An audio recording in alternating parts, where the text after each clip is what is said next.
Donald Trump isn't the only one who's unhappy about the results of the California primaries.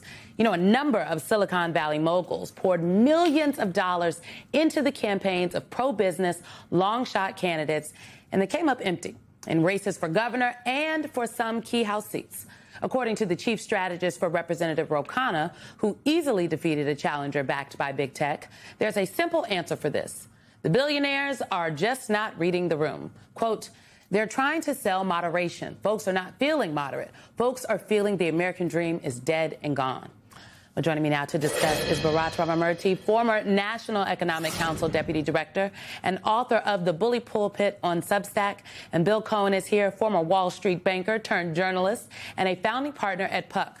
Okay, thank you both for being here. Bill, what do you think? Does Ro Khanna's strategists have a point here? I mean, do these results actually prove that populism is alive and well on not only the right but the left too, and billionaires need to take a seat? Or does candidate quality matter? Well, candidate quality definitely matters, that's for sure. And there's always been money in politics. Obviously, it's been vastly exacerbated by Citizens United. Mm-hmm. And it's also been vastly exacerbated by the billionaires and perhaps soon trillionaire Elon Musk's sense that, of hubris, that they can do no wrong and everything they touch turns to gold. And what they've accomplished, everybody should be able to be accomplished. And so I'll just throw my money at these candidates and get what I want, because I get what I want no matter what I want. I'm surrounded by yes men. And so nobody's around to tell me that this is foolishness. But I think, they are finding out, even though it may not affect their pocketbooks, they're finding out that they can't always get their way. Mm. Bharat, Khanna's strategist also said this, quote, there's not enough money in the world to convince people who are struggling that they're not struggling.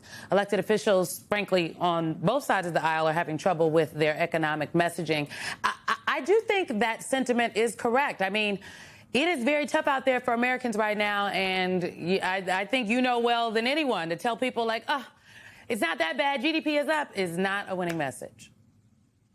No, I think when it comes to money, it's no substitute for the right message. I think that's what we've seen over and over again. And frankly, it's getting to the point where the money might even be counterproductive if it means that you have this association with quote unquote tech bros who have a pretty toxic view in public opinion. I think to your other point, look, we've seen now for many, many years, despite whatever the data might be saying about American people are fundamentally very grumpy about the state of the American economy. And I think it goes beyond wages. It goes beyond job quality. A group of people are getting ahead, and it seems like they're struggling to save for college. They're struggling to get ahead in their job. It doesn't feel like they have any outlet for any version of control over their lives. There's a lack of stability there. And I think that the candidates that are able to speak to that fundamental.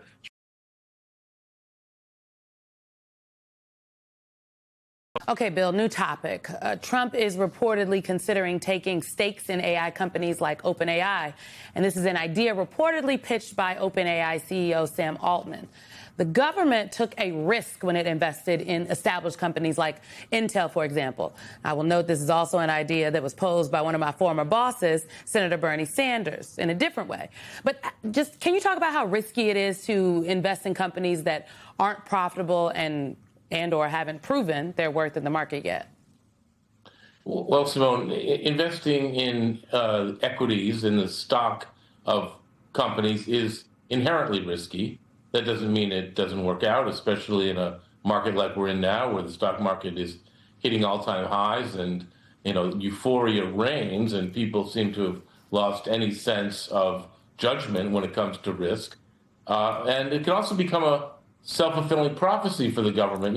When when Trump invested in Intel, it was sort of down on its luck, but he converted some loans, I guess, to Intel into equity. And that proved to be very valuable to the government. They made additional contracts to Intel and the stock took off, and Trump can sit back and say, "Hey, I made $50 billion on Intel."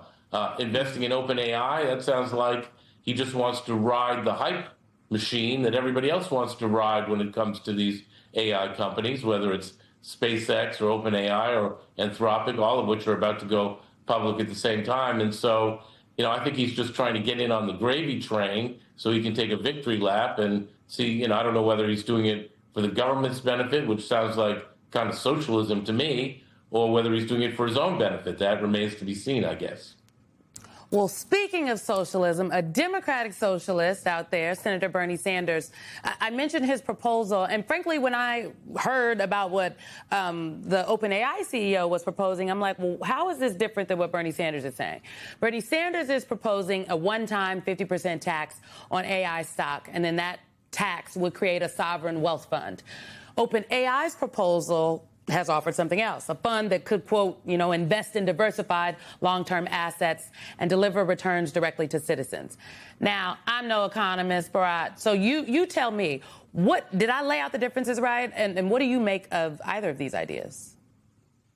Yeah, I think you captured the key difference there. I mean, with the Sanders proposal, it's essentially a tax, right? So we tax companies all the time, and they take a share of their profits and they send it to the United States in the form of the corporate income tax. What Sanders is proposing is essentially a one-time 50% tax on these AI companies, but instead of paying with cash, they pay with stock.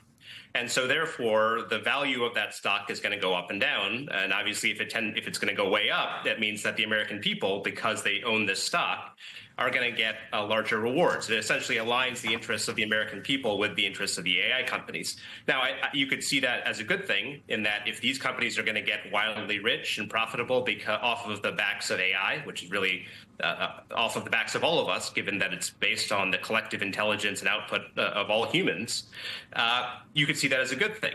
Our interests should be aligned. I think other people might say, is that really a good thing, where the government is going to be so entwined and so financially reliant on the success of the AI companies?